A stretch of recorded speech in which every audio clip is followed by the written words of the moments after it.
Dokunmasa olmaz. Gece yatmır, ne yumulur gözlerim. İzi gitmir, bu derindeki izlerim. Bir sıkılmaz döngede dolanıp yazmışım. Seni dilenmişim, benim kadar yanmaz. Ne kadar yandırsan kalbini gözleme. Nece yedim ah, bunu benden isteme. De unuttum, öz adından danıştım. Benim eşkimi gizleme, yalan sevgiye karışmaz. Gitmeyi bize yaraşmaz. Geçmişte kalan yaşananlar hatırına. Verirəm can gözyaşlarla gram gram.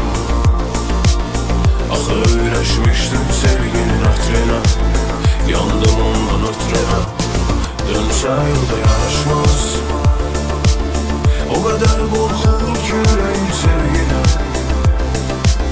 İçimdeki bu nifreti hala da buram.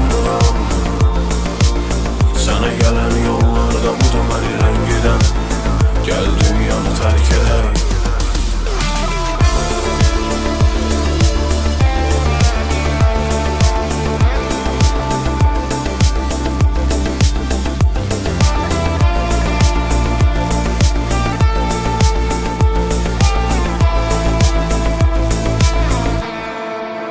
Dokunmasa olmaz. Yüreği tutan da ellerden bilir hisleri. Belki derdim çok derinlerde gizlenir. Gözlerinde özümü yıkılmış görmüşüm. Senin için ölmüşüm, benim kadar yanmaz.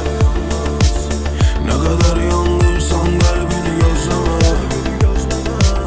Nece yedim ah, bunu benden isteme. De unuttum, öz adından danıştım. Benim eşkimi gizleme, yalan sevgiye karışmaz. Gitmeyi bize yaraşmaz. Geçmişte kalan yaşananlar hatırına. Verirəm can gözyaşlarla gram gram. Axı öyləşmişdim sevginin hatırına. Yandım ondan ötürünə. Dönsə yolda yaraşmaz.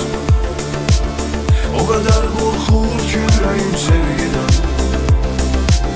İçimdeki bu nifreti hala da buram.